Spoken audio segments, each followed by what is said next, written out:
welcome everybody. Once again, I just want to welcome you all to the crypt and for another great interview. I really am enjoying these interviews that I've been doing with people, meeting a lot of great people, and learning about a lot of great topics and topics that I find super dear to me and I'm very passionate about. So anytime I can get people on here to have a great interview and discuss things that are important in the world, and I think are important that people learn about, is a great thing. So I'm really thankful for everybody that joins me and joins when I put the premiere up and we're talking the chat. Have a lot of fun doing that. So I just want to thank you all for taking the time to join me and listening to my guest that I'm going to be having on. I've had this guest on my radio show, which is on Revolution Radio, and had a great conversation there. And we also talk a lot off videos and stuff and texting and that. And just a great guy and really smart guy, and actually great interview. Actually, I had a great conversation with, like I said, like on Rev Radio and Revolution Radio. I should say the whole thing. So Revolution Radio, and it was a great conversation. And so I thought I'd have to get him on my YouTube channel here for you guys to meet him and listen to his story, because I think it is a great story, and it's very helpful. That I think that we talk to people and learn from people and stuff like that. So I hope you guys enjoy this interview. I'm going to go ahead and stop babbling and get my guest on here, because I tend to babble a little bit here. So, hello, Jonathan Wright. How are you doing? And thank you for coming and joining us today. Hey, Rick. Well, thank you for having me back. And yeah, I'm doing fine. Oh, that's great to hear. We had a great interview on Revolution Radio. It was amazing. I had a great time chatting with you on the show. Actually got a lot of great feedback, too, actually, after that interview. A lot of people in the chat said they really enjoyed listening to you and hearing your story and that, so it was pretty cool. Cool, man. That's cool. I like to hear that. That's fantastic. For sure. There we go. I just had to do another screen transition. Just working just doing things here. So yeah, hey, sometimes the back end requires a little bit of doing. Oh, for sure. Yeah, and I'm very open about learning this technology as I go here. Sure. So I mean, but you got to start somewhere. But oh, you should see some of my first. I mean, if you go to my channel and go to the very back and watch some of my first 2 or 3, it's like, wow. And I can't bring myself to take them down because they were my first 2 or 3, but they're like they're nail biters for me. I'm like, oh, so bad. But at least you started. You have to start somewhere, and you have to start with an idea that, well, this isn't going to be good, but I'm going with it. You know, and you just make a commitment, and then you stick to it, and you just get better. And they do, and then you look back, and it's like a reminder of like, wow, I have gotten better. Yeah, well, that's what I like about some content creators that I watch. They'll say the same thing you did. They'll be like, anybody, you can do this, and then everybody. I've heard people say like Joe Rogan and that say like, go look at some of my first videos and see where how far I've come. Like, I didn't start off doing what he's doing. He started off on a laptop, and he's like, they were horrible. Like, they was just awful. But he's like, you got to start somewhere. Yep. And a lot of people don't do that. Yeah, it's like swimming. I mean, when you get into the pool and start swimming, you're not going to look like, whoever. Like, you're not going to look like a professional swimmer right away. You're going to flail, and then you'll eventually figure it out. Next thing you know, so. Oh, exactly. So I definitely want to get into this with you, Jonathan, and I know that I was saying to you before this, and we kind of agreed that not everybody probably saw our interview on Revolution Radio, so I want you just to go over your story a little bit and let everybody know a little bit about yourself so they can get familiar with you, and then we can go from there. Sure. Cool. Well, in the regards of part of the most important things that have happened in my life, which has led me to be who I am now, kind of talking about a drug addiction and alcohol addiction that kind of popped out of nowhere really in my life over the course of it, and then became a real problem, and then I was able to get over it and be where I am now. And so, in the regards, that's kind of where my story will go. I basically started, I mean, you could say playing with fire, because I was literally praying to find out about drugs, because I was a goody-goody all through high school. And I don't know, maybe Nancy Reagan's program worked on some people, because I just was like, yeah, dude, just say no. My friends were all doing drugs, and I would just like, in my mind, I was like, they're idiots, like, but I still hung out with them and stuff. It didn't peer pressure me. It didn't, I don't know.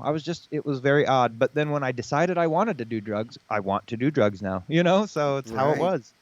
And I figured I waited. I did it right, So that's how I justified it in my mind, at least initially. Well, I didn't do any of this in high school, and I let my brain develop properly, and I let my body grow up properly, and now I'm going to destroy it. Yep. And so I did. But anyway, I prayed for cocaine ultimately at first because I was just like, sounds fun, you know what I mean? And I had no clue where to get it or who to talk to about it. So I'm just like, send me some. I want to see what that stuff's like, dude. And I mean, like that, it shows up. Like I realized that my neighbor's got it and he's got access to it. He's always over there with it. I'm like, oh, weird. It's just weird how things like that work out. And Oh, then yeah, for sure. time went on and I was doing coke and blah, blah, blah. And slowly be getting addicted. You know, you'd go time without it, but you always kind of were like looking for it or getting it or whatever, and small amounts, so it didn't seem like a big deal. And over the course of doing that, becoming an alcoholic, you know, that's really what happened. And because you just try to figure out how to go to sleep, and so there's really one really good way to do that is to just drink a lot at the end of every night. That's true. And you by default become an alcoholic. I mean, it's not even something that you think about or you're craving or looking for, but like next thing you know, you're like, wow, I really kind of need that booze to sleep and then to function. So, you know, I did cocaine and ended up basically smoking crack. And that all kind of over the course of over 10 years, you know, like manifested into just, like I said, towards the end of it, I was just begging, laying in my bed at night and just begging, how do I make this go away? I don't want to do this anymore. And yet Right. every day I find myself just doing it again and being like, oh, it'll be okay. It won't be as bad as it was, you know, like that when you're laying in bed. Right. That won't be real this time. And yeah, it is. And so I just begging, how do I quit? How do I make this go away? And my internal voice, my higher self told myself, you just got to tell the people that you're lying to what you're doing and come clean ultimately. And it was just like, no, anything but that. Like, you know, God, that's like the one thing I don't want to do. Like, It's true. It didn't even really make sense at the time. Now it makes perfect sense. But at the time I was like, why would that have anything to do with it? And it's like, because you're a liar. And you just, Yep. you know, but you can't see that. And it's like, my God, just quitting that one, just that one little aspect of it. Because ultimately your whole life becomes a lie, you know, with slivers of truth thrown out so that what you're actually doing, people can, well, it kind of looks like that's what's going on, you know? Right. Yep. And I was able to quit completely, like cold turkey without really thinking about it or having much to do with it. Other than, well, just breaking down and telling my mom and telling my fiance at the time, like, well, this is what I'm doing with all of my time. And this is why I'm always broke and why I'm always acting weird and why I'm always doing these things. And they were just like, wow, that makes sense. That's fucked up, but that makes sense. And I was like, yeah, it is. It's not good. But what a relief, man. It just, and I was telling him, because I don't want to do this anymore. That's the only reason I'm telling you. It's not like I'm just being like, hey, guess what? And then I'm going to keep doing it. I really don't like this anymore. And it went away. It was amazing. Right, and and I had my struggles with alcohol, as you know. That was my thing, and I started drinking. Now that I've done the work on myself, and I look back, I know why I started drinking. That's because at that age, when the doctor puts that type of news on you, when you're 16 or 17 years old, you can't you don't know how to deal with that type of news. And then went totally about the wrong way. I should have went and talked to people, and all I know now what I should have did. What I did do was dive into a bottle, and pity myself and blame everything else and everybody in the world. I blamed everybody for this, and I feel so bad now when I think back, like how I treated some people. But I didn't know how to deal with it at that time, so I drank. So I know what you're saying about addiction, and it's true. You get good at lying, that's for sure. And you get the worst part, Jonathan, and the most dangerous part is you get good at lying to yourself. Yep. Which was huge for me, and I think that's the part where a lot of people get stuck in, is lying to themselves and just putting that show on, right? And that's what it becomes. And so it's amazing that you were able. And I always say that to anybody that can break any addiction. It's amazing because it's a hard thing to do. Yeah. And, well, and it was not easily found. And I mean, I was begging for so long, you know, like I kept, I never questioned God at that point at all, but like, I was still just like, why, dude, what am I not doing right here? How am I not asking right? What am I? And it was ultimately, and I just didn't have enough knowledge about how things actually worked. Exactly. Because we can believe whatever we want, and that doesn't make it real, and that's ultimately the hardest part in just real life is going, most of what I believe is a story that's been handed down from someone else that I respect or trust or love or admire, and I just can't bring myself to think that they didn't know or were on purpose lying to me. Yep. Usually it's the former. They just don't know. Yep. Right? Cutting the corners off the roast. I don't know why. And and so we have to go, we have been lied to about all of it. Yep. And just go, well, then whatever, it's something new, and just kind of accepting that, because people just have a real hard time with letting go of stuff. They do. Oh, for sure. And I was that way. I'm no Yep, me different than too. anyone else. I carried bag. Oh my God, the baggage I carried. I was Hmm. a pack horse for baggage. I really was over the years. And then when you realize you can just drop it, like I know that you've heard Yeah. that saying, you just got to drop it, man. Yep. And when there is truth to that. When you do drop it, but to get to that point, I had to do a lot of shadow work on myself, and I'm big on talking about that because I think it's something that people don't want to do, and I Hmm. mean and that's where it starts. I think I know that's where it starts. You have to start looking in on yourself before and fixing yourself before you try to project that out there. And a lot of You people know, are scared to do that on themselves.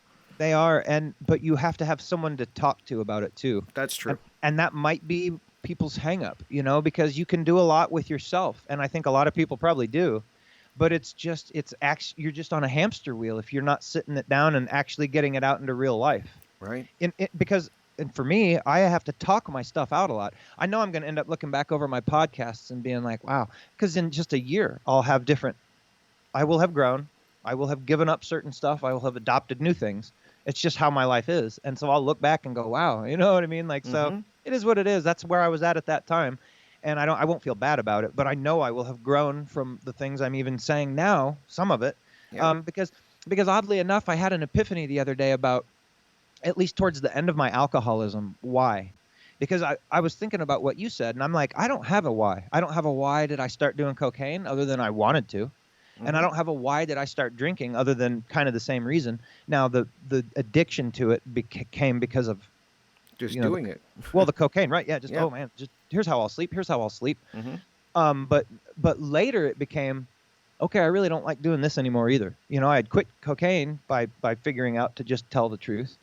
And that was but that wasn't going to work with alcohol because people knew. I didn't really hide it until all of a sudden I saw they didn't like it, and then I would hide it. Yep. Yeah, you just have to. It was well, I had a brain fart a little bit, but it was, ultimately it's trying to figure out how to let go of something that you don't even really know why you're doing, and you go, okay, Yep. I don't want to do this anymore. And so just the other day, like I said, I went, oh, I bet it's because I was trying to have a wife and do the family thing and have this normal life. And I just didn't understand the things that I was settling for in that. And not to say her or her daughter was settling, but just the type of life that I was envisioning, like the grand, like the big picture was like, Yep. dude, that's so limited. You're so limiting on all of these things.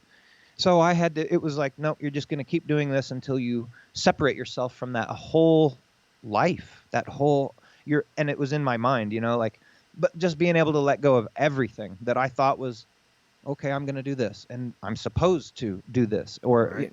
and nope, none of those. All that's all made up stuff. And you really have to just kind of be comfortable with just, well, maybe I need to let things just organically happen. Maybe I don't know exactly who I am. Maybe I'm not supposed to, and then fill in the blank. You're not supposed to do anything necessarily. Right. And so that's a big one to just let go of and be like, it's okay to be homeless. It's okay to float. It's okay to, and for me, honestly, because I didn't have a wife and I hadn't made that, like, now you're tied to me problem.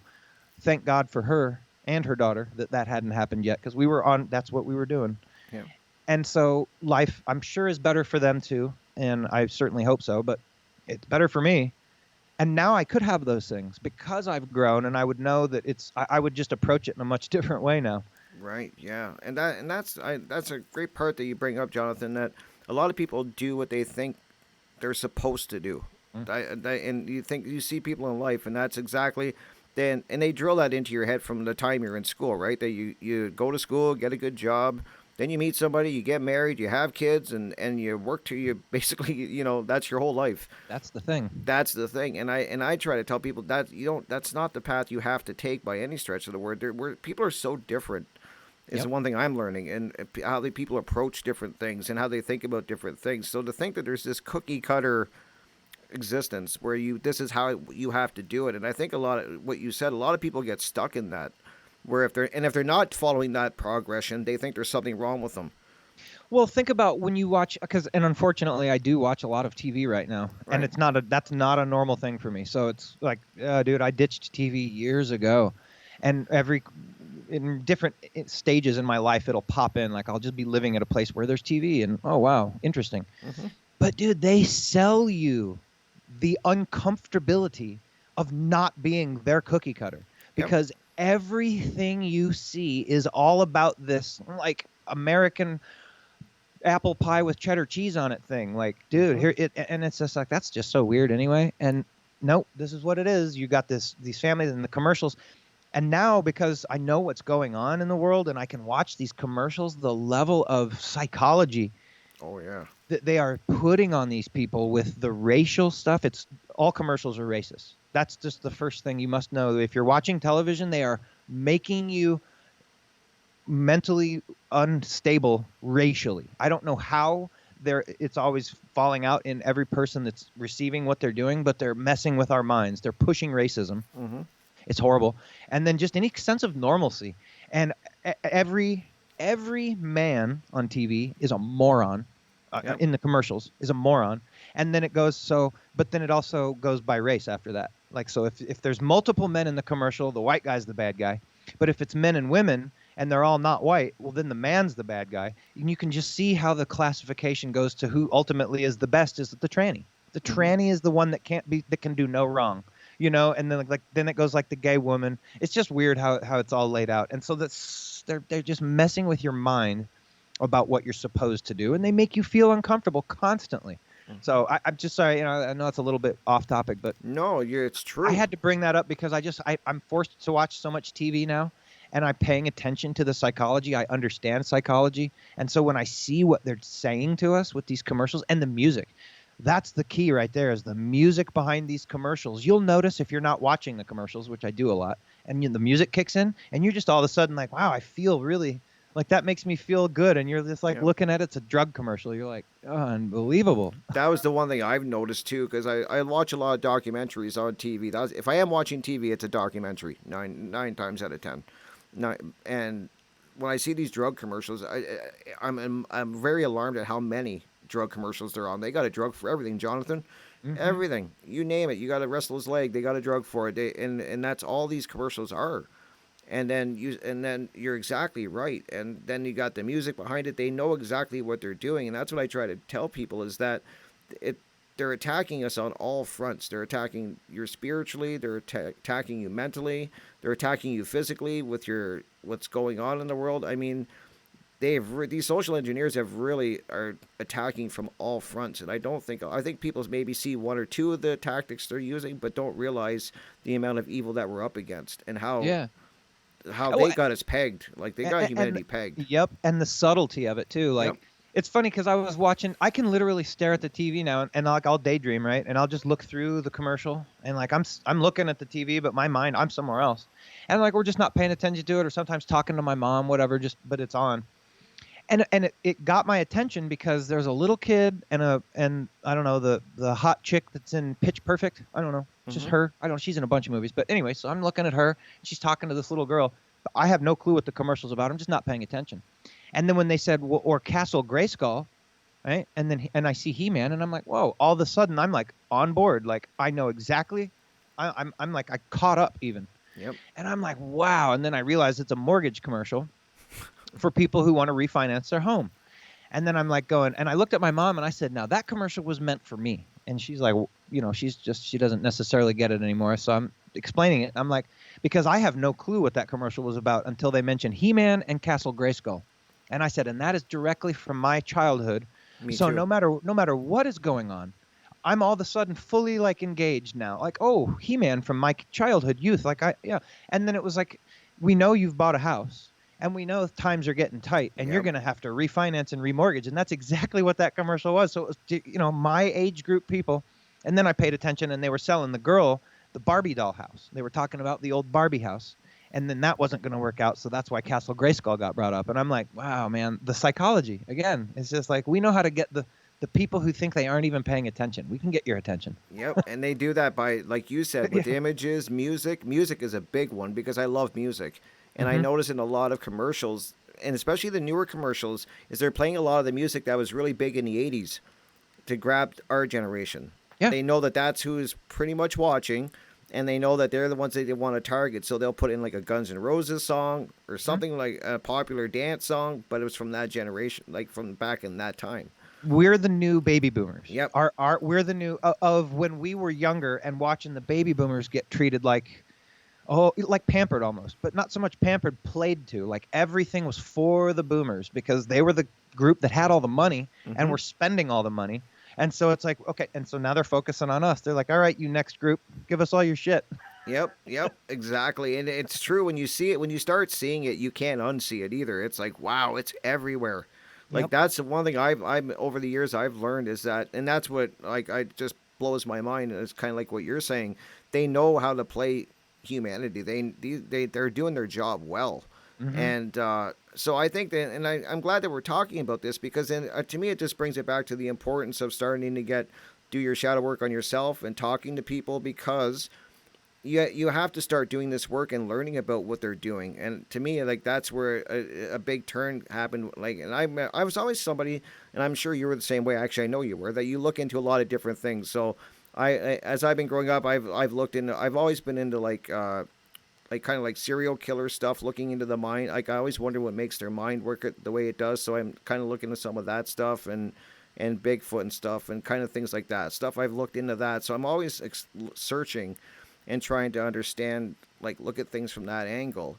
And then just my looking through stuff, then I found different researchers online and stuff like that. And I remember watching a lot of stuff on ancient aliens and that, which I'm just saying this because it kind of led to a progression where you kind of meet different creators and people that talk about different things, and along that lines is where looking into the ancient alien stuff. And then I found Mark Passio's video on the where he breaks down cosmic abandonment. It's kind of Yeah. where I'm going with this story. So that's where I kind of latched on to Mark Passio's work, which was a game changer for me.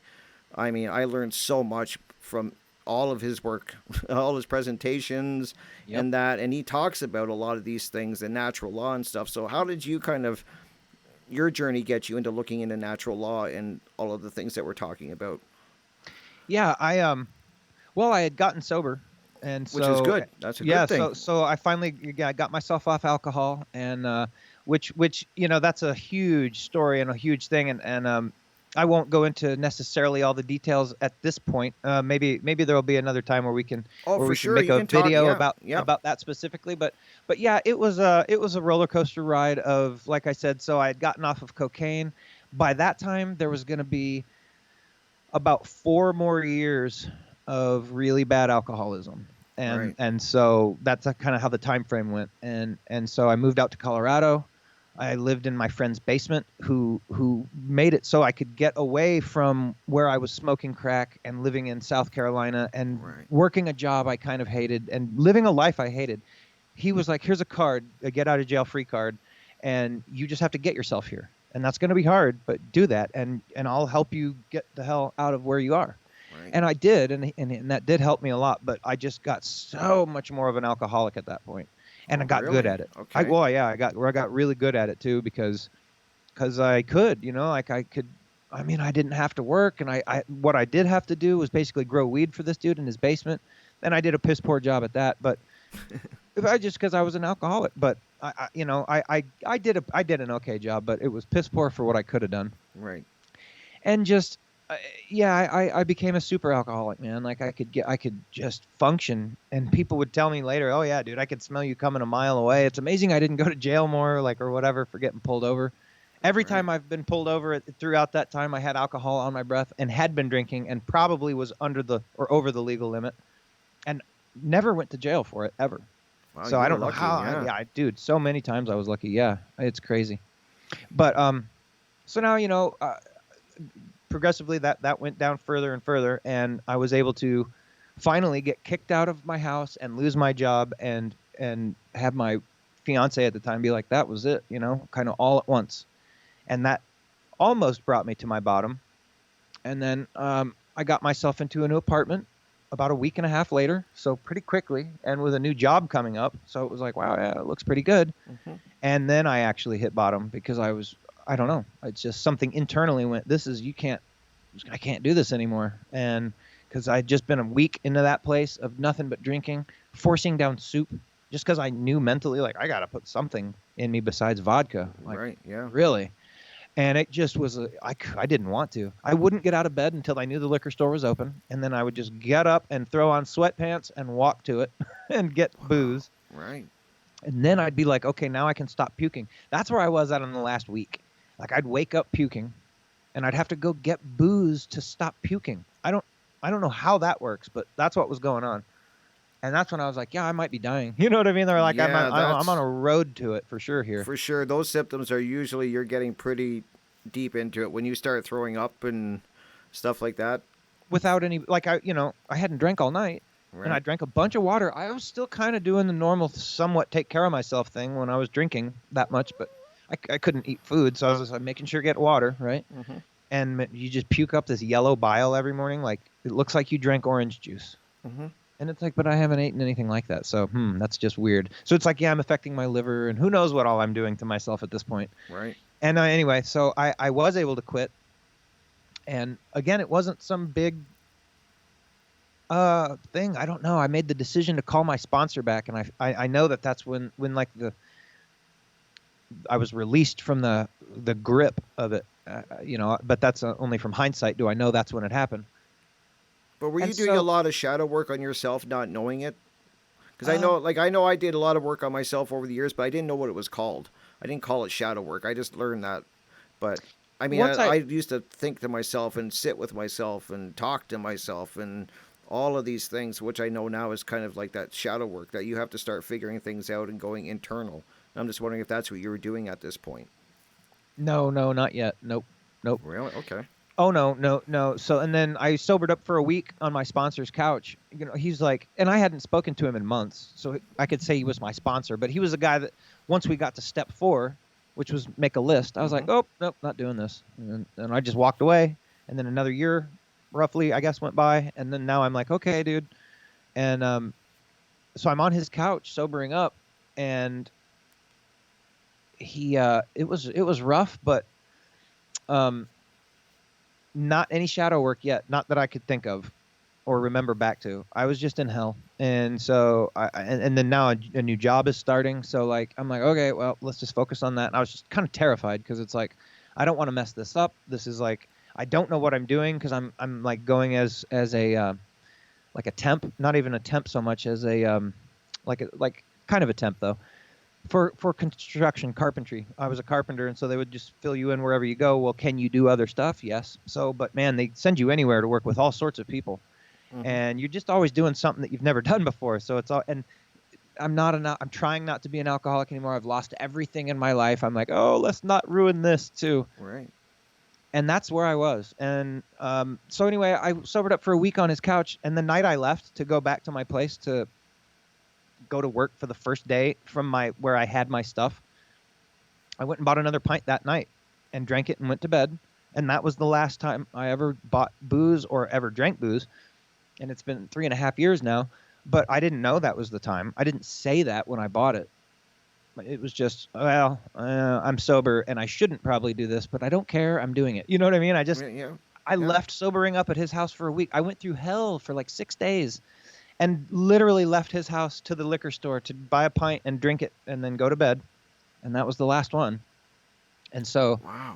Yeah, it still took a while before any really deep thought, Ultimately, what helped me beyond that was sitting down and confessing all the crap that I had done and no one knew about, and was like, okay, well, here's my opportunity to just tell this dude who doesn't really care all the nasty shit I've done, which, in the scheme of things isn't like I hadn't killed anybody. Right, I hadn't hurt anybody. But I was a thief and a liar, so you got to kind of tell all that stuff. And basically, and that's what made it all go away again. And I didn't really necessarily know it. I didn't really start doing shadow work on myself until a while after I knew I was sober, you know. Right, right. And maybe little bits here and there, but I was just focused on maybe just not consciously acting anymore. Kind of like letting this, you know, at that point I was just like, God, you can drive and I'll co-pilot, you know. Right. And so ultimately I was giving my will back to my higher self and just saying, because I knew, you know what's right. You know what's right People, to do in your heart. exactly. And you Yep. also know what's right to think. Mm-hmm. And you know what's right to fantasize or not about, and all those things. And that's the hard part, because people go, well, I'm just thinking that. That's not bad. And you know that you're lying to yourself when you say that. Mm-hmm. So based on that, I was doing shadow work. But, you know, again, little bits and pieces. It's really ultimately, I was just freeing my mind to understand more stuff, you know? Right. And then I finally did get to a point of remembering all the previous stuff I had studied, because you get to a point where you're so ready to give up alcohol that you just you digress yourself back to kindergarten, and you go, Yep. okay, I'm going to say, God, do what I can't do for me, right? And that's where you start at that step again. And then you might realize that that's, you know, like a story that you tell yourself ultimately to feel better, and that maybe that exact definition is correct. There is still a God presence beyond us, but I don't look at it like I did then. Right. I understand it more now to be that I'm a part of that, and I knew that then, but I still wasn't even trying to. Again, I basically eliminated all the esoteric stuff I had in my head from previous to Mm-hmm. start over and be like, I just want to get rid of drinking. I want to make myself better, and so I just didn't worry about the things that I kind of knew from like an esoteric standpoint, but just going, well, let's just start with God. You know what I mean? Let's Yeah. just do it Yeah. that way. Yeah. And I knew I wouldn't stay there. And I think that's ultimately why I'm still progressing, because I knew it was a crutch. And it's like, I'm going to use this crutch until my foot feels better. Mm-hmm. You know, there's no reason not to use the crutch. And then, okay, now I'm good. Now I'm walking, you know. And then you realize that those shoes are a crutch, so you change your shoes out, and et cetera, et cetera, et cetera. Yes. And so here I am. Now I got to a point where after about a year, I guess it was about a year and a half, um, I had gotten myself into my own place now. And I'm living right in the middle of town, which is cool, you know, but it's like a high energy, right on a busy street and right on an alley, and just in the mix of it now. And I've been sober for a year and a half. I just doing great. And that was basically when I found Mark Passio and started understanding natural law. So I went through a lot of letting myself be open to hear what he had to say, because I Right. wouldn't have, it wouldn't have probably mattered if I had found his work earlier. It would have just gone on deaf ears. And so when I was able to find that, man, I just like, oh, like soaked it up like a sponge. I watched his 9 hours of natural Me law too. back to back to back. I Mm-hmm. took notes. I started taking notes. I started coming up with my own presentation right away. It's like I knew that's what I was going to do. I was like, oh man. And I was like, I'm going to do it similar to his. You know what I mean? I think maybe people that get inspired by him have that same concept right away. Like, I'm going to do that too. And Yeah. so I had all my notes, and I was taking notes and written notes, because I knew nothing about computers at this point. Yeah. Me neither. So I was literally taking screenshots, like from my phone. I was taking my phone and taking pictures of his podcast going when he was throwing stuff up, because I didn't know how to get what went from his video into some sort of saved receptacle other than to take a picture of it with my phone. And so Yep. that's what I did. I got tons of those. Now I know better.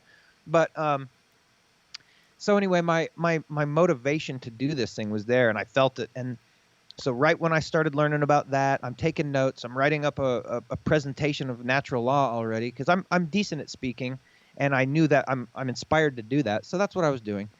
And that's when I came up with my sigil, my emblem. At the same time, I was just walking around a lot and listening to music. Again, like none of my family was around, so I was basically alone, except for I had friends around, but no family, no wife, no fiance, no kid, nothing. So it's just me and like my life, and then I guess now thinking a lot and kind of Right. contemplating, and where am I going? What am I doing? Just what's happening. And I started feeling kind of comfortable. I was like, this seems weird. Like I'm in the eye of the storm. Something's not right. You know, my life's never been this, like everything's just smooth sailing here. This Yep. is weird. Yep. Doing well. And yeah, that was a good feel. I'm, you know, my intuition was on spot because because of my neighbor's situation, I ended up going to jail 2 nights in a row out of the blue, like for assault, Wow. which I was defending myself. Right.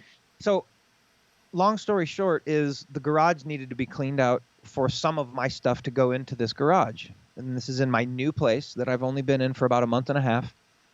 And it's to the time now where, okay, landlord, I need to get the garage kind of cleaned out. So let's talk to the dude in the duplex that is my neighbor who's been here 17 years. So you can imagine what the garage looks like, right? He owns the garage, and it's like, okay, let's get 4 feet at the back for little old me, and that's all. Just 4 feet, dude. And right. You're right. so okay, and kind of on his time. So it's kind of like the whole time it's like, all right, let's be nice to this neighbor who's just a crybaby ultimately. Mm-hmm. Last thing to do is just let's move these fishing poles back real quick, and then it's all done. Like I had spent a week working on and rebuilding the doors, straightened up the edge of the building itself, like did some work on it, made it, you know, like this is a process that's been ongoing. And it's like now we're just at moving fishing poles back 4 feet. And it results in me getting grabbed by my throat, dude. He lunged at me and grabbed me by my throat because I touched his fishing poles. Holy. And I grabbed him by his throat back. Exactly. And then there we stood for a few seconds, and I was like, okay, like, you know, like don't hurt this person. Like you'll go to jail and it'll be bad. So like I was like, okay, we let go, and that was it. There was no blood or anything. I don't even know if there was marks on either one of us. He ripped my shirt, whatever. Cops show up and they go talk to him for like 25 minutes. You know, at this point I'm on the phone with my landlord because I'd already talked to my landlord long before I got grabbed by the throat because he was escalating this thing. And I'm like, I got to call my landlord and be like, sorry, dude, but like there's some high school bullshit going on here that you seem to be the principal of. So I had to tell him, and now he's calling him, and then the guy wouldn't answer his phone. It's just so high school. I'm like, oh, God, how is this happening to me right now? And so the cops came, and they ended up arresting me because he called.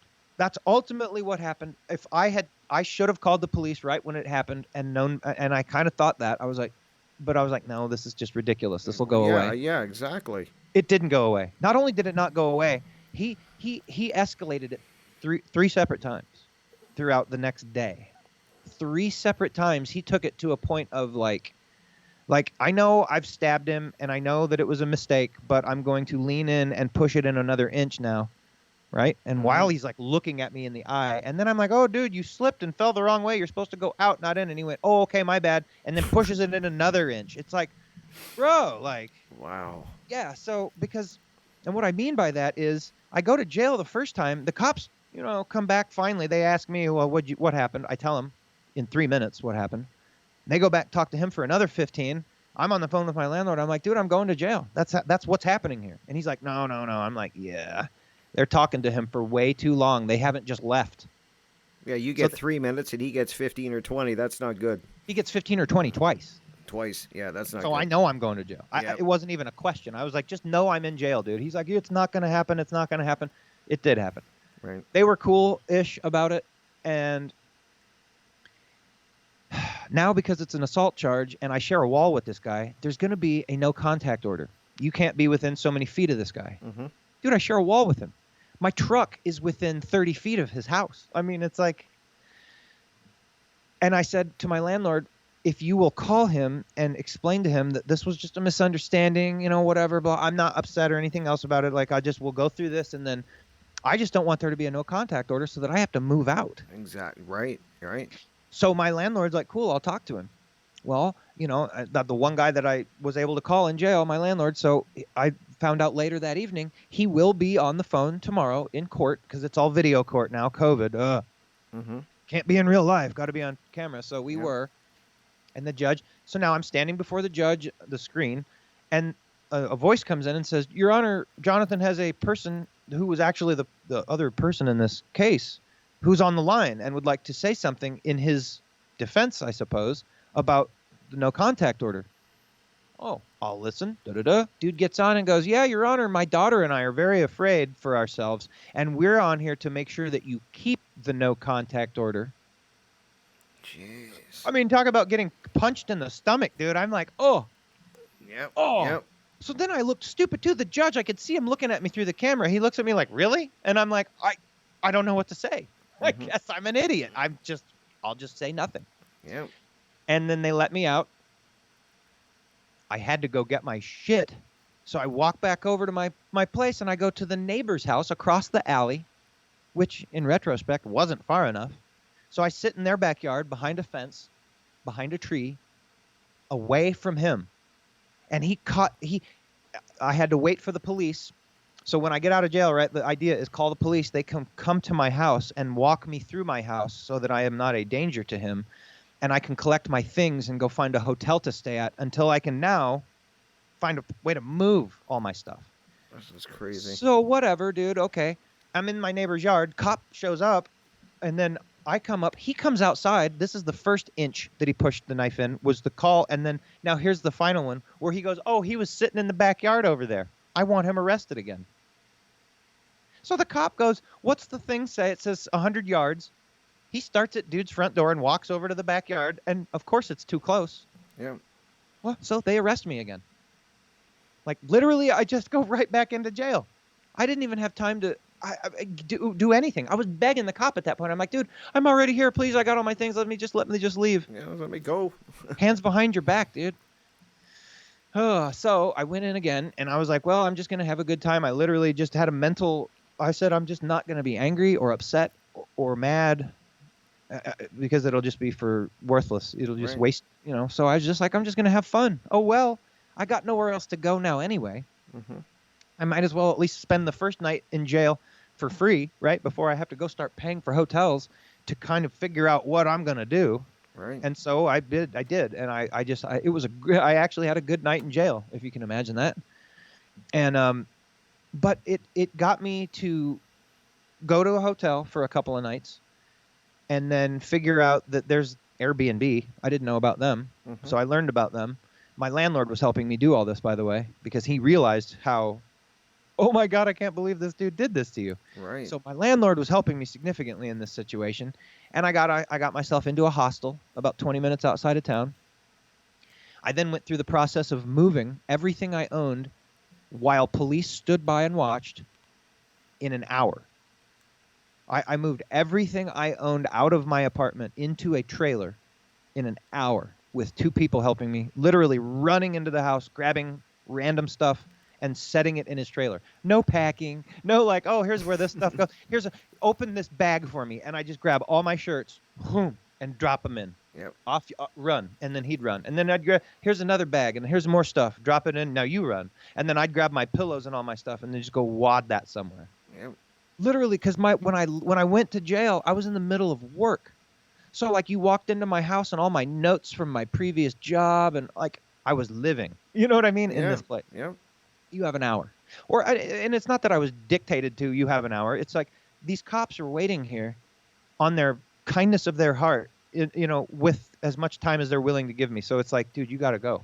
I can't. There's no dilly-dallying. And they waited for the whole hour, and then we're like, yeah, they saw what was going on. They were like, yeah, we're sorry this happened. It's like, it's all good, man. I appreciate you. And that was it, man. Like, left, hit the hotel for 3 days, and again, was just walking around, and like, I was cool with it. Like, I really, considering everything that had happened, I was like, okay with it. I'd met this dude in jail. He was kind of in the same boat as I was in certain ways. So we were helping each other. He helped me get my truck. I helped him get his car. All right, we're hanging out together. It's cool. What am I going to do? Oh my God. Airbnb. All right. Hostel. Cool. Got my stuff moved out. Cool. Now I'm in this hostel, and I'm like, I think this is just how I'm going to live from now on. Like, I can bounce around from different places like this, and I can rent a place for a month or a week or whatever. And I was like, I figure I'll move back to where my mom's at, Right. And I don't have any reason why to think I would. But at the same time, I knew eventually I'm going to need to move back to take care of her. So that'll just kind of be the plan. I'll leave maybe sometime in January. At this time, it was July. And I was thinking that'll be a good, maybe about 6 months from now I can get out. And August rolls around, and she stopped answering her phone, stopped returning my text messages. So I had to call a police officer from her town, which is where I'm at now, in Aiken, and send him over here to do a wellness check. And then another week went by, and another wellness check. Like, she has not gotten a phone. She is not still answering her phone. And he'd show up on the second one and was like, oh, everything seems pretty normal. I'm like, dude, no. The plane is in the mountain at this point, dude. Like, I've sent you twice. Right. You have no clue how bad things are. And he's walking through the house telling me it looks kind of dirty, but not that bad. And it's like, dude, there were bags of garbage laying in the kitchen. What do you mean, not that bad? So that was frustrating to find out after the fact, because I'm still like, okay, not that bad, not that bad. Oh, there's a leak in the toilet. Okay, so the cop looks at it and tells me it is a new leak, so it's not like, I'm like, oh God, she told me she's going to get a phone too.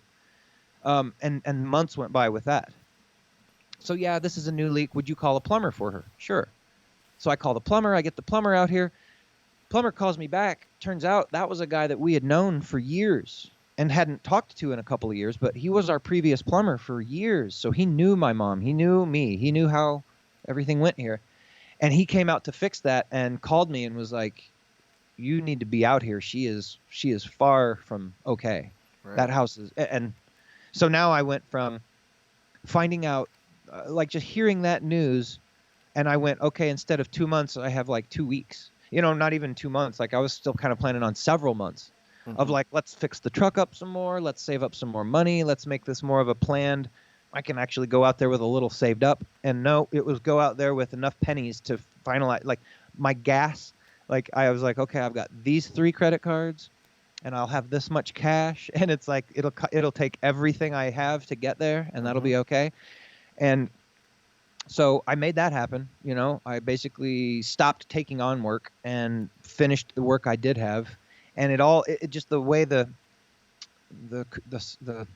happenstance, the way the coincidence, not the coincidence, but the synchronicity that played out in all of it, the timing of everything was just fantastic. I was able to get the truck fixed up. I was able to get the U-Haul rented. I was able to get it all wired properly.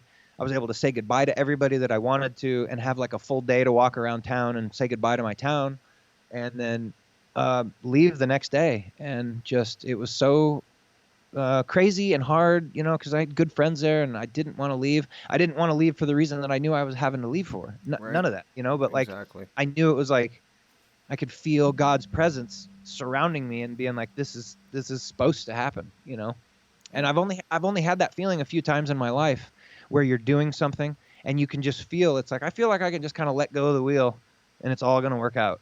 Right. And a lot of people are scared to do that, right? At least I've noticed that, is that people they don't want to let go, kind of thing. I don't know a better way to put it, but they kind of are scared to, and not put their trust in a higher, like, and I get into debates with people. You can call it God, you can call it a higher power, creator.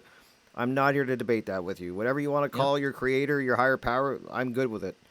And the spirit that yes, runs through everything, yes. Connecting with that, Yep, I'm good with that, yeah. And when you feel it like that, you term it differently. You call it God because there's nothing. You're like, well, that's God, but like the feeling of that actual thing is so much higher than, like, say, going to church and feeling good about, like, oh, I'm talking to God. And then when you have that, when you're out in the real world experiencing, like, not really even comprehending why this feeling is happening around this thing that you're doing, but that nothing could prevent this thing from happening, because it's just you had to kind of do some weird shit to maybe be there, but it's like, this is the thing, this is right. And I've felt that a couple of times. And so, that's the spirit, that's God, that's the creator, that's your higher self, that's all those things that happening, but it's physically happening. So you're like in that toroidal energy pattern happening, and you're like feeling it. You're like, dude. And I had it when it first happened in my life. I had a friend sitting next to me, and I was like, I just asked him, I was like, do you feel God on this, dude? And he looked over at me, and this is where I get that from. He goes, we were driving, and we were in Kansas, and it was like 2 a.m. and he goes, I feel like I could let go of the wheel and we'd still make it. And we had hours to go. And I was like, exactly. And we go, like, right about that time, we pulled over off the side. There was an exit, and this is on I-70 in Kansas. and the only thing that was at this exit was like a little um, like repair box of some sort. Like, I don't even know what it was, dude. It was a little tiny itty bitty shack of maybe electrical equipment sitting out in a little spot. So we took this exit and went and sat out there to literally be in the middle of nowhere with no light, so we could sit up and look at like the Milky Way. Mm-hmm. And we just did that. We smoked a bowl in the middle of nowhere, Kansas, at like 3 a.m., just off the highway, with zero light around us, looking at this white stripe through the sky, just going, Yep. is this not the coolest shit that we could be doing right now? You know what I Yep. mean? We were on a whim just following our favorite band, Mm-hmm. right? Our favorite band that we thought was maybe not even in existence anymore. Hooray, they are. And they put out a new album. And then they're playing in Denver. And then the next day they're playing in Kansas. I was like, well, then we should just buy a ticket for Kansas and drive all that distance to go see him 2 nights instead of just one. Mm-hmm. And that was psychotic for most people. But this dude was on board with this band with me. And he was like, we're definitely doing that. And the number of we could do a whole hour about from when we decided to do that until we got to back home. Wow. Probably 50 miracles. That's why I'm saying, like, when you're actually following your heart, really, Yep. that thing happens where you're like, this is weird, dude. We're in some sort of weird bubble. And even though maybe I lost my wallet, that seems like a terrible thing. The worst thing that came out of that was I lost my signed ticket stub. Like, I didn't lose any cash. I had to get a new license, but like, so nothing bad happened. Like, even though I lost my wallet, like, nothing bad really happened. It's like so many cool things. That's amazing. Yeah, and then you end up on the side of the road with your friend in the middle of nowhere, looking up at the Milky Way, which and is just being like, this is the coolest thing in the world. Exactly, and that's the thing I tell people too. We both know that I tell people that we have to get back in touch with ourselves, for one, which we've been talking about. We have to do that work on ourselves and talk to people and do this work. And then we have to get back to nature too, which I've always said, and because I've seen over the years that they are trying to get people not to connect with nature anymore. And that's the best way I can put it. And they're trying to. Everything is like keeping you away from connecting with nature. I find they're trying to keep people inside now, and it's all computers and everything that goes along with that. And I just find that people need to start maybe going out and connecting more. And I that's what I enjoy doing. I enjoy going for walks in the forest and Yep. being in my backyard in the garden and stuff like that, and doing gardening. And they're definitely not promoting that now. No. And I just think that that's amazing how you said you were doing this drive and then you end up just taking time to stare up at the Milky Way. Mm-hmm. And how many people stop to do that anymore? They got people so busy with their lives, And we were driving, dude. We had a schedule, and like, so, and really quickly, so the band, our favorite band in the world, dude, our heroes, our musical heroes, and it's 2 a.m. It's a little bit after the Milky Way thing, or maybe it was right before it, and we run into them at a random gas station, dude, in their van. Crazy. Wow. Like, sitting there, and we're talking about how cool it is what we're doing, and that we got to meet them at the show, at the previous one. Mm-hmm. And there were no tickets to buy, so the bass player was like, I'll put you on the list. Okay, that was a very tentative, okay, well, we'll see you in Kansas, and okay, you'll be on the list. It's like, yeah, whatever. Anyway, here they roll up next to us and recognize us. They're like, you're those weirdo guys from, you know what I mean? They're like, you're those weird fans. Because this is a random band, Mr. Bungle. Okay, and so they're not big. No one knows who they are. And they certainly don't have weird groupies like us. Like, we were an anomaly for sure. And they were like, whoa, you know what I mean? Like, and they remembered us to the point where when we saw them for the 5th time, like a year later, the guitar player was standing there in Boulder now while we were walking up, and he points at us from a distance. He goes, ah, and I'm like, oh shit, dude, that is Trace Bruant, and he is like recognizing us. And we go walking up to him. He's like, I knew I'd see you guys here. I was like, I remembered you were from Colorado. I didn't remember exactly where, but I knew I'd see you here. Right. I was just like, that's so cool. So anyway, yeah. Yeah, that's so cool. Yeah, following your heart and just that realization at that point, like, wow, I was going to see a rock band. How was God so present during that, Mm-hmm. And ultimately it's because I was truly, and me and this other dude too, there was 2 of us, that's part of it. And there was not one thing on that planet that would have taken us from that situation. Right. You couldn't have bribed us with anything out of what we were doing. That was our truest love at that moment. And we were both doing it, and it was just working out fine. And so, yeah, sitting in the back of a thing, we were on kind of a schedule, And we slept on a picnic table in the middle of a rest area in August, dude. Oh, it was so hot. We literally soaked our shirts, threw them over our face. It's like 10 o'clock in the morning now because we're like, thought, well, we'll just drive straight through. Right. And then it's like, oh God, we're going to crash. We Yeah. got to sleep for an hour. So we just pulled off the road, soaked our shirts, drenched them over our faces, woke up after like an hour and was like, okay, back in the truck. And off we went. What a crazy, crazy time. We'll have to do a thing about this sometime because there's so many parts to this story that are Right. fantastic. Yeah, I would And like, love to hear it. And that's the thing is that people as we all know that they keep people busy not doing the things that they love. That's the thing that I've noticed too, right? They keep people in that state of, well, fear for one thing. And everybody I'm talking to now is in this wicked state of fear. It's really a disturbing thing to see, and they're not, and so if you're living in that state of fear and you're not taking the time, and you're like, they have people so busy with work and family and fear, and like you said, they're not taking the time to connect with their higher power, whatever you want to call it, and take the time to work on themselves, and to sit back, like you said, and just in the moment. And that's what they're taking away from people. That's the best way I can put it, is that they're taking that moment away from people and trying to keep people in this hamster wheel, right? Of just constantly reacting. And that's how I see people right now, at least where I live. They're in a reactive state, and they're not taking the time to sit back and do the things that you're talking about, like just be in the moment and, touch with your higher power. They're keeping people away from that on purpose. yep. And that's, again, it's TV. That's probably my biggest thing. I hate TV so much. If people would turn off TV, if there was no TV, there would be no COVID. You understand? Because That's very true. they wouldn't have been able to they wouldn't have been able to spread that fear so fast with paper, and I mean, I guess with the internet, if everybody, but you understand, the TV did that. Yeah. And some people get that and some people don't, and it's just weird to me. But yeah, stop doing that, because getting back into nature, like you were saying a minute ago, is the key. And that's what I'm doing. When my mom passes away and I'm kind of free of like I don't know what to do at that point, but what I am going to do is not the things the society tells me is normal. Right. Which is going to be basically go out into a field and build myself a house, which I can do. I'll need help, but I can mostly do that. And start learning how to take care of myself with my own two hands, in the sense of what am I going to eat? And we can live off of plant-based diet. Oh, for sure. Yep. So that means I can grow everything I need on my land. And, with some effort on solar panels and a few other things, and an idea of limiting how much I actually need. Dude, I mean, I've seen people build off-grid stuff that's like, dude, they don't need anything from anyone. I know somebody like that. It can be done. I know them.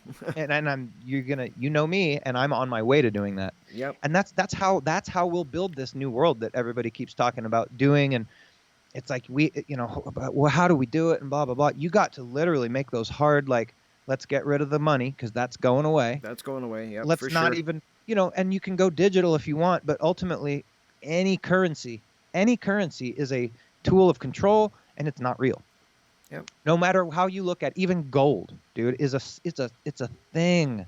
It's a thing. It's not action, and it's not a viable. There's no real intrinsic value in it. I'm sorry. You can say that there is, but there's not. It's a metal. I mean, and so food that you will need to eat, your shelter, and clothing that you could maybe possibly make for yourself or whatever, but and helping others build and repair and do that, that's intrinsic shit, right? Your skills and how you're going to take care of yourself. And from there you go out and do more, and let's build a building or that kind of stuff. Right. So you kind of have to, again, go back to kindergarten and then start from point one, knowing all that other stuff's out there, but let's ignore it for a minute and just use this crutch for a minute and go, okay, let's just be self-sufficient. Right, and that's what the system does not want, Jonathan. Yeah. They want people so reliant on this thing, government and authority, that it's shocking, and that's true. And even in my lifetime, and I'm not that old, like, I've seen the push for people don't, like, they think the grocery store is like, it boggles my brain when I think about how people think, but they think that it can't end, kind of thing. And I've always thought to myself, like, we're balancing on a very fine line here of, And if the groceries stop coming and the trucks stop delivering, or the prices get so high, which is going to happen, it's already starting with inflation on at least where I live for groceries and that have really gone up. It's going to get Hmm. to the point where your money's not worth anything and you can't afford food. How many people could really go off grid? Let's help them. They couldn't. Half the people don't even know how to make a fire, I don't think, without a lighter.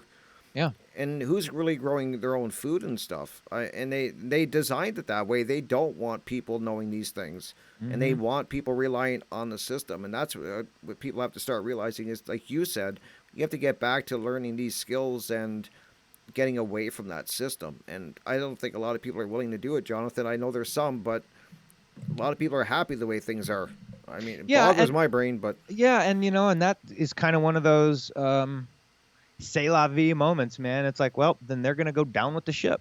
yep, It's that simple, and they might not think that, and they might not care either. There are, I know people that are like, well, good. I wouldn't want to live in the world that you're talking about, kind yeah, of thing. yeah, It's like, me too. really, dude, really, a free world where it's like, but again, it's kind of like almost, and I say this a lot, and I don't mean any disrespect to the hippies, but and I'm kind of joking by that, but it's Hmm. the hippie thing, man. Like, I graduated college and became a glassblower. So I totally did a 90-degree from what society expected, what everybody thought I was supposed to do. Yep, And I went, no, I'm going to go build a shop in my garage and make glass pipes and that's sell them to awesome. people. And That's awesome. I made so much more money than I would have going and working as a microbiologist Yeah. somewhere. And you were happier, for Oh, so much. sure. Well, dude, and like I said, I learned how to live without the what I'm supposed to do mentality. Hmm. I saw, dude, there's people that live in Volkswagen buses and sell grilled cheese sandwiches at concerts for their living. Yep. And they're super happy. And they have kids. And it's like their kids are smart. It's like, you don't have to do the way they sell you over here to be alive and normal and happy and still a productive member, too. You get both sides. And people that travel around on concerts, there's some people that all they do is sell drugs. And you can decide if that's good or bad or not, whatever. But there's people that don't do that too. They make Yep. jewelry and art and whatever, and that's just how they've chosen to live. And you can. So I was like, wow, dude, you don't have to. There aren't really rules. You It's make true. the rules, and it takes that. People have to realize that before they can do that. If you think the rules are off of TV, and I know I say that a lot, and people don't get that. Everything you think comes from television, unless you're really setting the mainstream narrative of all things down. Hmm. And I mean, religion, science, money, how it's supposed to be, what you're supposed to do, school, all of it, and go, these are programmed ideas, programmed things. This is not how humans live. This is not how we're supposed to be. Hmm. This is just what we are doing. Yep. That's it. And then when that will free you up to go, well, how do I actually feel like doing? Like, I don't want to have all this crap and all this stuff that I have to maintain and pay bills on and keep insured, etc. I want to just live simply. And maybe some people don't, but you don't know that if you don't allow yourself to realize you've been programmed wherever you're at now with however you think about things now. Yep. And you have to kind of, it's hard to deprogram, but maybe just unprogram a little bit and let yourself just go back to what do I really want? Yep. And that's part of the shadow work, Jonathan. We Mm-hmm. were just saying, you have to start going in. Like, for me, it was questioning the things that I believed, or I thought I believed. Right. When I did my shadow work, it was like, that was the thing I asked myself all the time. Why do I believe this? Like, where did this come from? Like, was I told this and I just bought it? And so that, what you're describing to me is what I call shadow work. When you start that deprogramming phase, I call it, where you start questioning and stuff like that. And I think a lot of people don't get to that point where they start really asking the hard questions on themselves. And it's what you're saying too. TV, like, I always known that was a programming tool for at least as long as I can remember. And if they don't get you that way, they start you early in school. So they're like, when you start realizing that everything that is around you is just constantly bombarding and programming you, it's when you're aware of it, you're aware of it. But for a lot of people that aren't, it seems really like it's a difficult thing to get out of. They've really done a good job in hitting every aspect of it. Yep. Well, I they're mean, geniuses. I they mean, are. they're geniuses on a level of what we would measure but with numbers. You know what I mean? They're not genius in a lot of ways, but in a lot of ways, they're so smart about just how our mind works and Yep. how we'll respond to what they do, etc. And Yeah, Yeah, and I COVID mean, opened my eyes to that. When I saw what they did with COVID, that's what really. I mm, always knew that there was a lot of people that were like bought into the matrix and out and into the system. But then when I saw how quickly they shut the world down and everybody ran in their house scared, I was like, wow, they were in trouble mm-hmm, because people just not a lot of people fought it, Jonathan. They just went with it, and that yep. was my kind of big moment where I was like, I got to start doing something. And Yeah. And I actually knew that it was BS when it came out, me too. but Yep. I still was worried about like a virus that would get around and kill everybody. Mm-hmm. I wasn't going to let it keep me from going out or doing anything, and I wasn't going to wear a mask about it, Yep. but I was worried. I did Mm-hmm. worry. I was like, "Oh, well damn, this might be where we all just start dying." Yep. And I was like, "Well, that'll suck, but like I'm not going to just sit in my house." Mm-hmm. And so even though I knew it still worked on me Yep. for a while before I Me went, okay. too. For a little, yeah, everybody was scared at first, but then when I started seeing when they were telling people to go in the house and don't go like stay out of the sun, and at least in my area, that's what they were saying. Like stay in the house, you don't go outside too much. And I'm thinking they're telling me everything opposite of what I should be doing.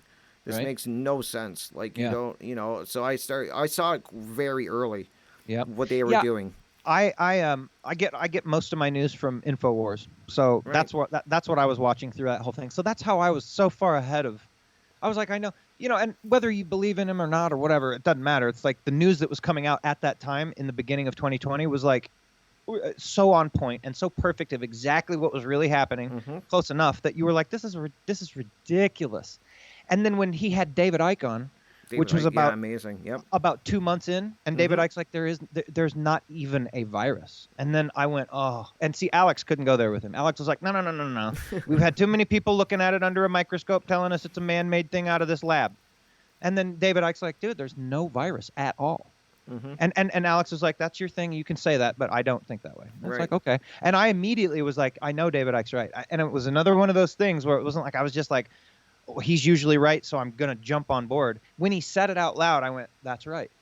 I just knew, and I was like, yep. And I didn't even have, the movie Terrain, the film, where they basically debunked the whole idea of viruses, period. Mm-hmm. Hadn't even come out yet. I hadn't heard terrain theory. I didn't know anything about that. I just heard David Icke say there isn't even a virus. And I went, that's right. Right.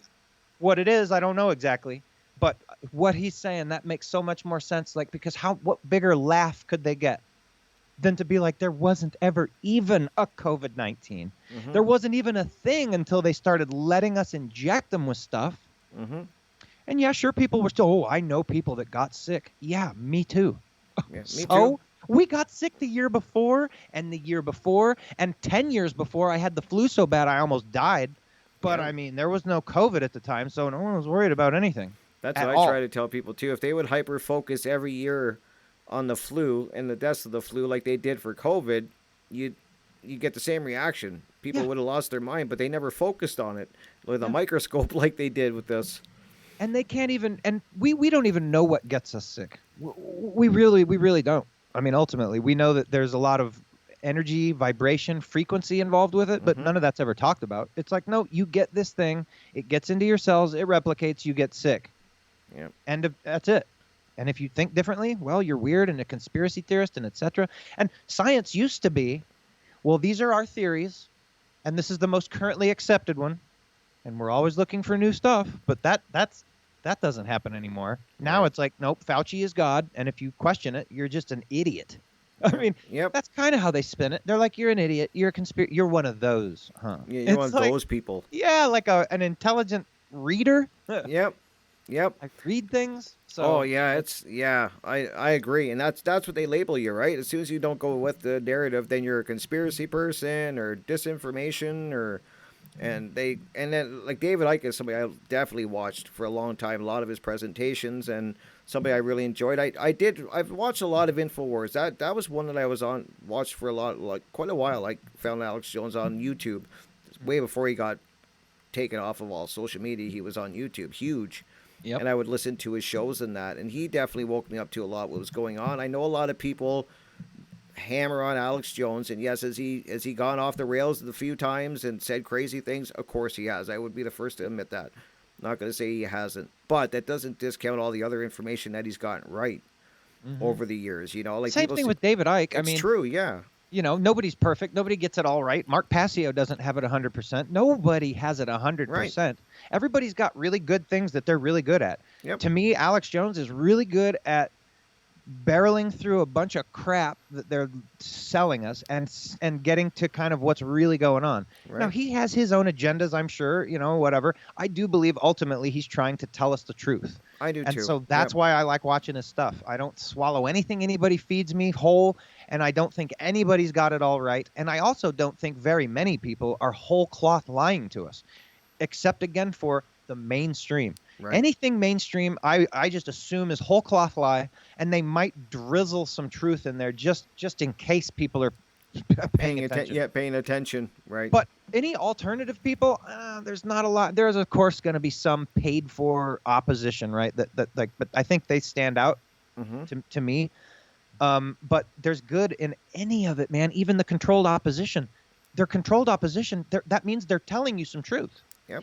They're trying to steer you some weird direction, and if you can feel that, right, because you're aware, then you go, oh well, I don't know about that so much. Right. I mean, it's kind of a feeling thing too. Well, We that's the can't just problem, right? Like, especially with Alex Jones and David Icke, and that is that you got these people, and as soon as something's not 100%, then they throw all the information they've Yep. ever given you. They throw it all out. Oh, everything Yeah. he ever said was wrong, or he's lying, and it's like, wow, you just threw the baby out, the bathwater. You threw everything out. Yeah, and there was twins. It's like you threw two of them out with the Yep. bathwater. Yep. It's like, And there's dude. and they're definitely, and it's great. I like what you said, that not everybody's 100% right all the time. Like, you can't be. Or But, ever once. Nobody's ever, ever yeah, 100%. Even once. It's like, that's true. dude, I've seen some people with some crazy theories. Like, I mean, we can talk about some of that on another one too. But Oh, like, yeah, I know what you're referencing to. nobody's got it 100%, but it gives you a way to go, ooh, I've got more of the puzzle than I did before, though. Yep. And then you'll just realize you'll never put the whole thing together. But I'm all about finding puzzle pieces. And Yep. when you do that, when you start searching for a puzzle piece, you're gonna realize the one you've been clinging to ain't it. Yep. So you got to set it down. And that's that hard part of going, oh, well, that stuff's wrong. Maybe it's not like that. Maybe it's more like this, because look at how much more proof and things there are for this. Wow. That's what I've always done, is search. That's a great thing to say, because that's what I've always done. When I'm always trying to learn new stuff and search new things. I'm open always to learning new things and putting other things down, right? Like you said, where in a year from now you might be somewhere totally different than what we're talking about right now. Yep. But you're open to that. Like, Yeah. you're not Some of the main points won't go away. exactly But the core. the, Right. the understanding of it will change. Yes, for And sure. evolve and just get better, because I'm not like I don't have any intentions of going to any less of a consciousness than I am currently. Exactly. Yep. So, and That's knowing great. that is literally half the battle too. It's like I'm never going backwards. I didn't even have that thought before, because I didn't think there was necessarily a forwards or backwards to go. It was kind of always like, I believe I'm cool. Yep. And talk about the original Q movement. I mean, that's where they get you with religion. Oh, dude, I'm good. Yep. I'm good. I believe. It's like, wait a minute. Did you say it out loud a few times to yourself and make sure you heard it Yep. before you think that that's cool? Because, like, it's not. Like, believing in something and then just being like, yeah, but that doesn't matter how I act or even think, because I've got this thing that I believe in. It's like, dude, be very careful, because that will bite you in the end. Oh, for sure, right. And before we wrap it up, I just want to actually get you to touch on one thing, because I know that a lot of people, I tell people too, that you may be taking in all of this knowledge and information and understanding it, but and I think a lot of people think that's where the battle ends against what's going on in the world. And I always try to tell people, once you have this knowledge, you have to start putting it out there and teaching people and talking to people about it. You can't, it doesn't do any good if you're keeping it inside, maybe talking to one or two people. And I know in my case, and I know it's in your case too, I was very not into computers less than a year ago. I didn't even own really a computer to speak of. And my excuse was always, I didn't know the technology. I didn't know how to do it. And I want you to try to talk to, like, at the end here, let people know that, how important it is that you do learn the technology part of it, and that it can be done, and that they should, if they have this information and know it, they have to start putting their voice out there, and you have to do it through technology. That's just the way the world works. Yep. And So yeah, that's kind of a two-part. You need to put it out there. I mean, I talk to people in real life too. You Me know what I too. mean? Like, Yep. and now, but it's made it better and easier to do, because if you know all this stuff, and let's say you get rabbit trailed for years like I am, where would you begin with somebody who's wearing a mask? It's like, oh my God, dude, you don't know anything, and I know everything comparatively. It's like, Yep. where do you even start? So now that I have been able to produce my own little, page, ultimately on Odyssey, and I promote the Odyssey one because they don't censor me at all, and it's the nicest looking.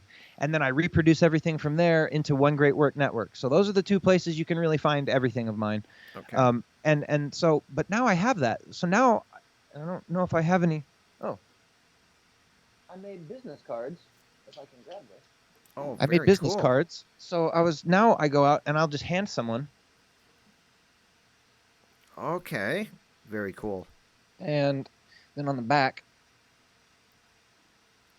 That's a great idea, Jonathan. Yeah, and so I can just hand that to people now and go, I mean, dude, pick what you want to say. You can say anything. You should check this out. There's a lot of really good stuff on here. And they'll look at it because it says, okay, find truth in these uncertain times. That's pretty. And then on the back, it just says, free your mind and be free. That's basically it. It's got my name and my website. And so they go, what's it about? Well, it's about real life stuff. That's usually what I say. That's how I say it. It's about real life stuff. So some people will look at it and go, is it about Jesus? Do you believe in Jesus? Because I'm in the South. That's just what that's what, Yeah. And I say, I do believe in Jesus. I said, we don't have enough time right now to get into all the things I believe. I was like, but I do talk about Jesus, and that's not a lie. I check my stuff out. I tell them that's more of my podcasts. My videos are more for governmental conspiracy type stuff. Do you think the TV's telling you the truth? No one says yes. No, right? but yeah, I know nobody. And so I say, go check out my Odyssey page. I say, go to my website, scroll down, click my Odyssey link, go there. You'll be able to see any of my videos. Check any of them out. It talks about things like Fauci. It talks about the vaccine. It talks about the masks. It talks about whatever's going on right now that they're lying to us about. And so I know people go and check it out. I know they do. And that makes it so much easier to actually start that conversation, because I've already got some effort and time put into some videos that say it for me. So now when I approach people, I have a card I can give them.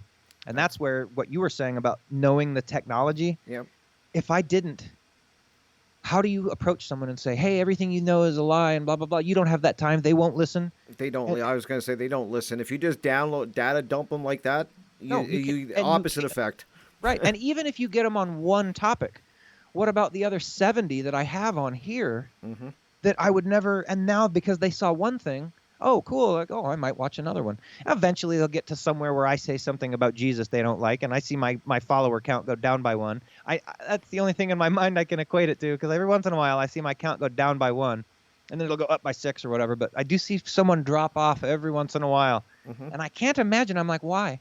And I'm like, it can only be in my mind that they heard me say something about Jesus they didn't like, and they were like, oh, I'm done with him now. Yep. And because that's a big one. That's a big hot spot for people. Oh, yeah. When you don't agree with their version of Jesus. It's that one topic too.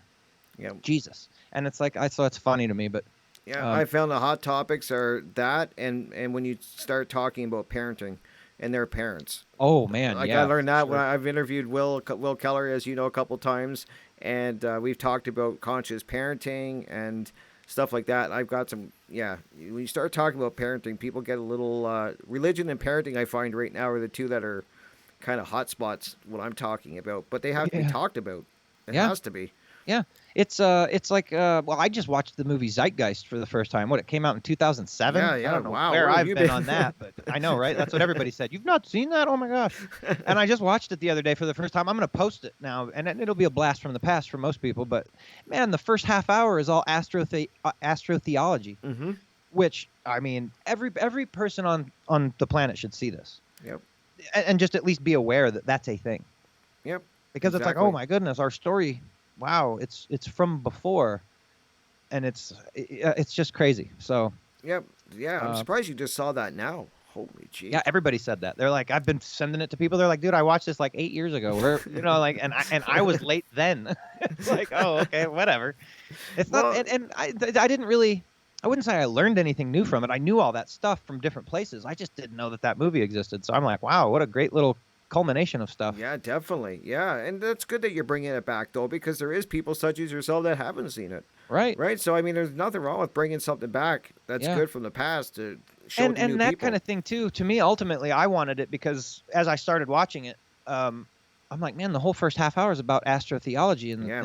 and the Christian religion. I'm like, if there's any more thing that I would like to use as a stick to stir the pot to get a specific result, it's that. Right. It's like, I'm like, hey, everybody should just at least look into and understand the concept of astrotheology. Right. I'm not saying that makes everything you think wrong or anything else. I'm just saying know that that's there and understand what it is so that you can add that to your mix when you're Right. coming up with your cosmology of how things are. Right. It changes things a bit. It does. And you have to be willing to look at things and at least look at them, right? A lot of people Yeah. don't even do that. I find that too with a lot of the people I speak with. I'll try to get them, I'll usually send them to Mark 90% of the time. Mark Passio's natural law presentation, which is 8.5 hours. And I know it's long, and so I'll try to get people to watch it. And I'll tell them, like, even if you watch an hour a day, you don't have to do the whole 8.5 hours. And I've watched it several times actually, because it's so much information to absorb and to take in. I can't get Jonathan. I can't even get. I've had maybe out of 100, 2 people come back to me and say that they've watched that lecture. So I mean, Well, a lot of people have to be willing to look at new things, and then they don't want to sacrifice the time. Is what I Yep. find. Yep. You have to be Hey, willing but you to help do it. you help those 2 people. That's what I say. Yep. I mean, that's what you can take out of it, and that's what Yep. you have to take out of it. Because I mean, man, it is so rare. I even thought about that when I was watching those. I was like, man, how many people look at a 3-hour video Yep. and go, oh, that's only part 1 of 3, and they're all Exactly. 3 hours, and that's just one of his presentations, of which he's got like 15 or so 9-hour deals like that, and then he's got all these other videos and all his podcasts too. You're like, dude. Yeah, I don't even tell them about the podcast. I know, I'm just right? 'Cause like, it's oh like, my that's god. That's a 6-month venture. Yeah, it's like if you can't do 8.5 hours, I don't know how I'm going to bring the podcast to you, but I do, and I've watched all his work. I mean, all of it, many times. I haven't gotten through everything for sure, but the stuff I have watched, I've rewatched. Yep. Because I'm like, okay, well, I know I'm not going to go through all of the podcast right now. I know I'm not going to do all that. So, and I do what he says not to. I picked and choose some of the podcasts. Yep. I am in a row. I am going very slowly because I've heard all that stuff through his other presentations and through other places even too. So, not that it wouldn't benefit me and that I'm not doing that, but it's just I went to the presentations first because I'm kind of like, I wanted the fast track. You know what I mean? Which is what it is. And I like visual. I'm a visual person when I learn. I learn a lot by watching. Yep. So I mean, I can listen to, like, same with audiobooks. Like if people say, "Well, try an audiobook," and I'll try one, and my mind just kind of wanders when I start you're like, listening. oh, dude, that was 5 minutes. God, I got to go back 5 minutes now. Yeah. Yep. So when I put the time in and watch it in a presentation, that's why I love Mark's presentations. I can really lock onto it. It keeps my attention, and I learn that way. So everybody learns different. We're all different. It is amazing, though, I think, at how many more people, especially now because of TV, learn by sitting down and watching and paying attention. Yep. Like I learn so much more than, because if I try to read, it's the same thing. I can get into a groove, and then that's fine. But if I'm not in a groove, then reading is a waste of my time. It's a waste of everyone's time because I'm not going to remember it. I'm not going to get as far and as comfortably through it. Mm-hmm. Whereas I can literally sit down, throw on some headphones, and stare and be right where I need to be at that moment and be like, cool, I'm with you. Yep. You know? That's how I am too. So, 100%. And they trained us to do that all our lives. That's how we learned. Somebody standing up there writing stuff on a board and saying, get it? And we're going, uh-huh. Mm-hmm. So I think a lot more people learn like that than they know. Yep. You know, 100%. If you can read and tear it up all on your own, that's who ends up being the Mark Passios. Mm-hmm. The people that can not only are self-starters, but then just can read through a book and like just get it and be like, cool, next. Cool, next. You know, and that's, I'm just not like, I don't think I'm that smart. Like I can get books and whatnot and go through them, but not like that. Yeah. But I can watch a Mark Passio video and know that he's put all that time into researching this thing, and wow, look at how he presented that. Mm-hmm. And now I can reproduce that after watching it only a few times. I have that. So right. Yeah, not everybody's a researcher like him. I mean, that's a special gift, I think. I mean, just to be able to, I always say the amount of knowledge in his head is incredible. Yeah. And how he remembers it all, keeps track of it, and adds more to it. I'm just like, wow, I'm not there. Yep. I mean, I'll watch the presentations and learn that way, but I can't do that. But it helps. What it helps is saying it over and over. And It's true. I've found that some of my friends have probably heard it more than they ever care to Mine too. remember. But I've honed my way of saying it by saying it so many times. Yep. And just kind of letting it flow out of me. I'm a talker, so that's just like one of the gifts I was given. And then you look back after a while at your first talks, and you're like, "Oh my God, I can't believe I said that." Yeah. Like it's true though. It's just doing it and talking about it and saying it out loud. You get better at it. And then when you say it so many times, you realize when it's appropriate to bring that topic up, which seems off topic for what somebody might be having a problem with. You learn to hear your openings, I guess is the best way to say it. Someone will say something and you're like, how could I bring up this totally unrelated thing, which is important and they need to hear it because of what they said. You find it much easier to do that. And you can always talk about this thing based on something someone says because you've said it so many times, and and by saying it so many times, you're understanding it better. Very true. That's for me. And that's why I need people to talk to, because I do talk, and I mean, I talk to myself. I would tell people when I would go do work for them, I'd be like, I'll be downstairs. Like, yeah, I talk to myself. And they go, oh, yeah, me too. And I'm like, no. Like, I really talk to myself out loud. Like, oh, that's fine, me too. And then like 10 minutes later, they'll be coming, or I'll come upstairs or something, and they'll be like, is there someone down there with you? And I'm like, no, I told you I talk to myself. Like, literally. And they're like, oh, like, you're for real, huh? I'm like, yep. Like, I like have a conversation with myself down there. And that's just how I do stuff, you know, and I get things done. So, well, no, it's true. And that's how it's true. The more you talk about it and say it out loud and stuff, it definitely makes a big difference. It does for me, especially when I'll sit down with a friend or somebody and we'll talk about the stuff that we're talking about now. And we're bouncing off ideas, talking, and that you seem to learn. It's just a great way of working through things. It's what I find. Well, you hear it out loud, and you hear how dumb or correct it sounds. That's true. Say it out you loud. Can think it, and you're like, well, I don't know. But when I say it out loud, ooh, God, don't ever say that out loud again. Right, exactly. You can tell when you say it out loud, you know? Like, whoops. Yep, exactly. But before we go on, because I know you're busy, so I'm glad you took the time, Jonathan. Thank you so much for taking this time to talk to us. You're welcome back. We can continue this conversation for sure, and many others that we talk about. So I hope you will come back. Oh, you bet. Oh, that'd be great. But let everybody know where they can find all your information, your website. The floor is yours. Cool. Thank you. Well, I've just recently been creating content. It's probably been about 7 months now. And the website you can find me at is NothingNewUnderTheSun.us. And on that website, if you just scroll down right when you get there, you'll see all my social media at the bottom. And that's OneGreatWorkNetwork.com. And that's where Mark Passio's baby basically is, where he has invited a bunch of content creators on to share all their information all together. And then Odyssey, Rumble, BitChute, YouTube. YouTube I basically keep because their player works well. And Odyssey's didn't at first. And so I was like, well, if I, for 10-minute videos maybe, but for hour-and-a-half long stuff, not really. So I use YouTube for my podcast because they usually don't censor my podcast, and then it will for sure play. Odyssey's gotten better, and I'm not worried about that as much anymore, so I kind of ignore my YouTube. It's not my main place. Okay. Odyssey and One Great Work Network. Okay, perfect. And I'll make sure, Jonathan, I leave links in the description for everybody to get there and find your work. So that's fantastic, great. Man. Yeah, Thanks, perfect. Rick. Oh, you're very welcome. And thank you for joining us. And as I said, Jonathan, you're always welcome back, my friend. Yeah, we should definitely come back. We might have to talk about Crater Guy. Oh, and that'll just maybe be a little bit of a tease for people that hear that. What's Crater Guy? Maybe we'll do one on Crater Guy at some point. We're gonna do that. My word, because you got me looking at that now. So we're gonna do a show about that for sure. Cool. And maybe that'll just be a good tease. People will be like, "What's that?" They'll call you and text Crater you. Guy. Like, what does he mean, Crater Guy? What does that have to do with anything? Oh, trust me, that's another rabbit hole to go down. And right I'm glad you showed me that because it's super interesting. We will definitely do a show about that. Fun. Good. Thank you. All right, you too. And thank you, Jonathan. And I'll keep in touch. You know I will. I speak to you every day, so I'll keep in touch with you. And I'll have you on shortly.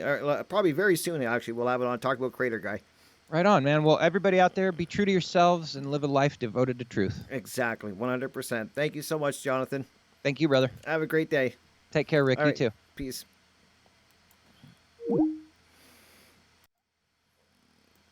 Jeez, I'm bouncing all over my different screens today. I want to thank Jonathan for once again for taking the time to come and talk with us here. Let me just go ahead and close this screen here because let me just go here. I got screens flying all over the place here. All right, let me see where I'm going here. All right, there we go. So I just want to take the time once again to thank you, Jonathan, for coming and joining us today and having a great discussion. Talked about a lot of great stuff. And I hope you guys enjoyed that and enjoyed meeting Jonathan and hearing his story, a little bit of his story. I mean, we could have went a lot deeper into it. We kind of did on Revolution Radio.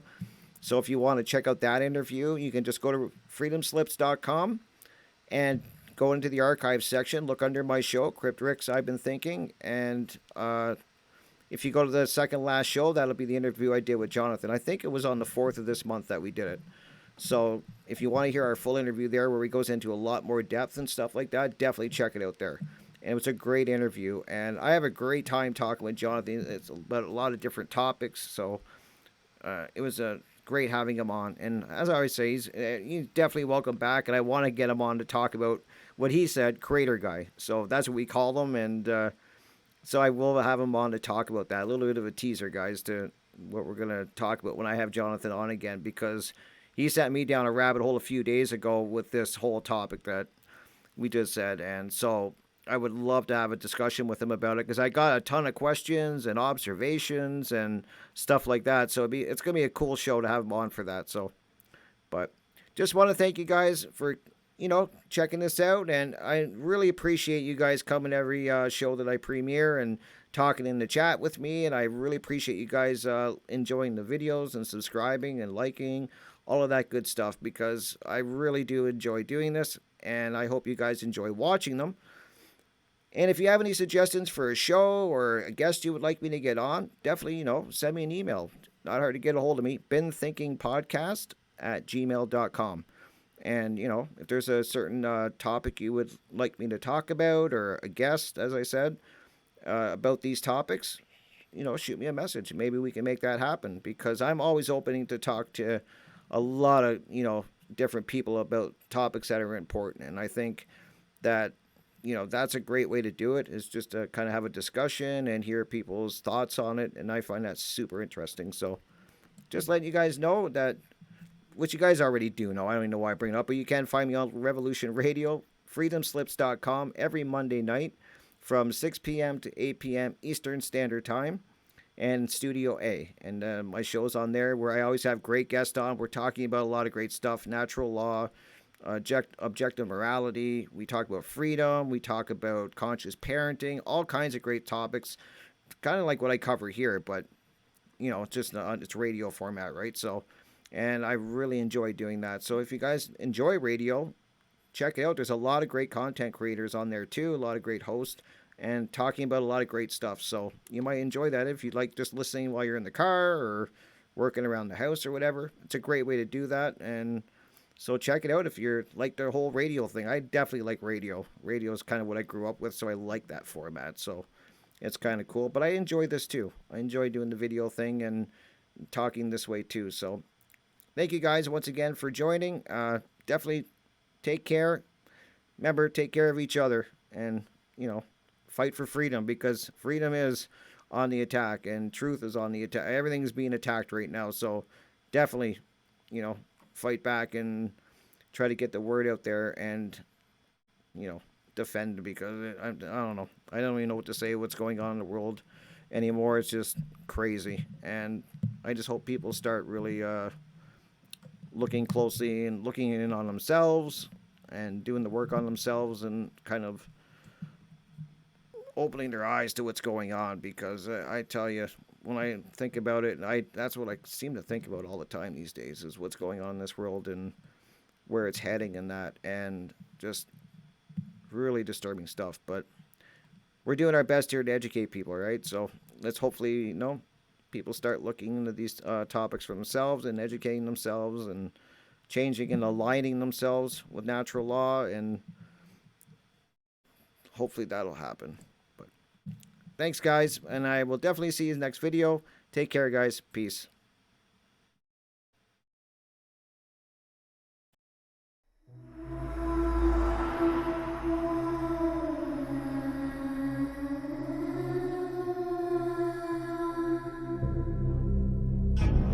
you interested in the paranormal, murder mysteries, cryptocurrency, and thought-provoking interviews? Then check out Crypt Rick's I've Been Thinking on YouTube, or every Monday night at 6 p.m. Eastern Standard Time. Studio A at Revolution Radio, freedomslips.com. Welcome to the Crypt.